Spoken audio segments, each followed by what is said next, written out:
Annie രാജയ്ക്ക് നന്ദി പറയാൻ സത്യമംഗലം കാടുകൾ താണ്ടി വീരപ്പൻ വേട്ടയിലെ ഇരകൾ വയനാട്ടിലെത്തി.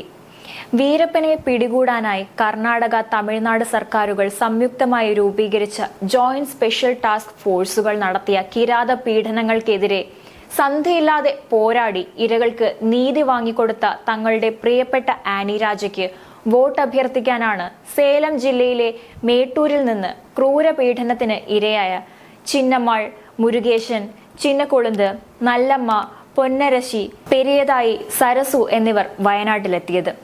ഇതിൽ 3 പേർ ടാസ്ക് ഫോഴ്സിന്റെ ലൈംഗിക അതിക്രമത്തിന് ഇരയായവരാണ്. ഇവരിൽ 3 പേർ 9.5 വർഷം ജയിൽവാസം അനുഭവിച്ചവരുമാണ്. അതിക്രമത്തിന്റെ ഭാഗമായി പല സ്ത്രീകളുടെയും ഭർത്താക്കന്മാരെ വെടിവെച്ചു കൊന്നിരുന്നു. ഈ നിലയിൽ ഭരണകൂട ഭീകരതയുടെ ഇരകളായി ജീവിക്കുകയായിരുന്ന നൂറുകണക്കിന് മനുഷ്യരുടെ അവകാശത്തിനായി പോരാട്ടം നടത്തിയത് ആനി രാജയുടെ നേതൃത്വത്തിലായിരുന്നു.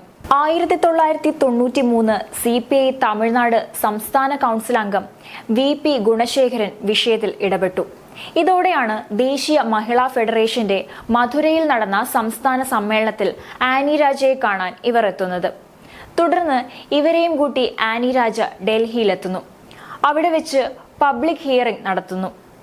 ആനി രാജയുടെ സമ്മർദ്ദത്തിനൊടുവിൽ അസുഖബാധിതനായി വിശ്രമിക്കുകയായിരുന്ന അന്നത്തെ പ്രധാനമന്ത്രിയായ മൻമോഹൻ സിംഗ് ഇരകളെ കാണാൻ തയ്യാറാകുന്നു.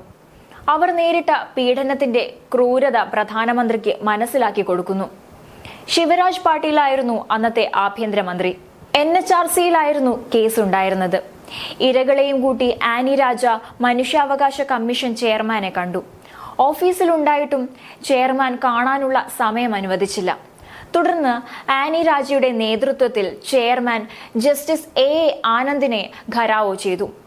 പ്രക്ഷോഭത്തിന്റെ ഫലമായി അടുത്ത ആഴ്ച തന്നെ കമ്മീഷന്റെ ഫുൾ ബെഞ്ച് സിറ്റിംഗ് നടന്നു. സദാശിവൻ കമ്മീഷൻ റിപ്പോർട്ട് അനുസരിച്ച് കർണാടക, തമിഴ്നാട് സർക്കാരുകൾ 10 കോടി രൂപ നഷ്ടപരിഹാരം കൊടുക്കാനും ഉത്തരവിറക്കി. 1994 മുതൽ ആനി രാജയുടെ നേതൃത്വത്തിൽ നടത്തിയ നിയമ പോരാട്ടത്തിലൂടെയാണ് ഇരകളായവർക്ക് നീതി കിട്ടിയതെന്നും ആനി രാജ വിജയിച്ചാൽ പാവങ്ങളോടും നീതി നിഷേധിക്കപ്പെട്ടവരോടൊപ്പവും ഉണ്ടാകുമെന്നും ജീവിതാനുഭവത്തിൽ നിന്നും അവർ സാക്ഷ്യപ്പെടുത്തുകയാണ്. നഷ്ടപരിഹാര തുകയായ 10 കോടിയിൽ 2.80 കോടി സർക്കാർ നൽകുകയും ചെയ്തു. ബാക്കി തുക നൽകുന്നതിൽ സർക്കാരുകൾ വീഴ്ച വരുത്തിയപ്പോൾ ഇരകൾ കോടതിയെ സമീപിക്കുകയും 7.20 കോടി രൂപ 7 ആഴ്ച കൊണ്ട് നൽകണമെന്നും വിധിക്കുകയായിരുന്നു. ഈ പോരാട്ടങ്ങളെ മുന്നിൽ നിന്ന് നയിച്ച ആനി രാജയോട് നന്ദി പറയുന്നതിനും നടത്തിയ പോരാട്ടങ്ങൾ ജനങ്ങളുടെ മുന്നിൽ അവതരിപ്പിക്കുന്നതിനുമാണ് സത്യമംഗലത്തു നിന്നും അവർ എത്തിയത്. വയനാട്ടിലെ ഇടതുപക്ഷത്തിന്റെ കരുത്തുറ്റ സ്ഥാനാർത്ഥിയാണ് ആനി രാജ.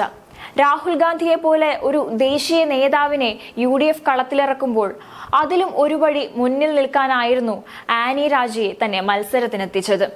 വയനാട് ലോക്സഭാ മണ്ഡലത്തിനെ സംബന്ധിച്ചിടത്തോളം കഴിഞ്ഞ തവണത്തെ പോലെ ഇത്തവണ ഒരു രാഹുൽ തരംഗം ഉണ്ടാകില്ല.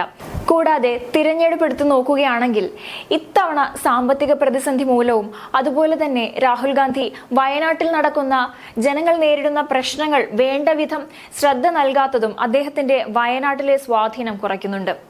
ജനങ്ങൾക്കിടയിൽ തന്നെ രാഹുൽ ഗാന്ധിക്കെതിരായി ഒരു ജനരോഷം നിലനിൽക്കുന്നുണ്ട്. വയനാട്ടിലെ പ്രശ്നങ്ങളിൽ വേണ്ട സമയത്ത് ശരിയായ രീതിയിൽ നിലപാട് സ്വീകരിക്കാത്തതും അതുപോലെ തന്നെ പ്രശ്നങ്ങൾ പരിഹരിക്കുന്നതിനായി കൃത്യമായ ഇടപെടലുകൾ നടത്താത്തതും രാഹുൽ ഗാന്ധിയുടെ വലിയൊരു പോരായ്മ തന്നെയാണ്. മാത്രമല്ല ആനി രാജയെ സംബന്ധിച്ചിടത്തോളം രാഹുൽ ഗാന്ധിയെ പോലെ തന്നെ ദേശീയ നേതാവാണ്. കൂടാതെ വയനാട്ടിൽ സ്ത്രീ വോട്ടുകൾ ആനി രാജയ്ക്ക് ലഭിക്കാനാണ് സാധ്യതകൾ ഏറെയും. അതോടൊപ്പം തന്നെ തിരഞ്ഞെടുപ്പ് പ്രചാരണ രംഗത്തും ആനി രാജ ശക്തമായി തന്നെ മുന്നോട്ടു പോകുന്നുണ്ട്.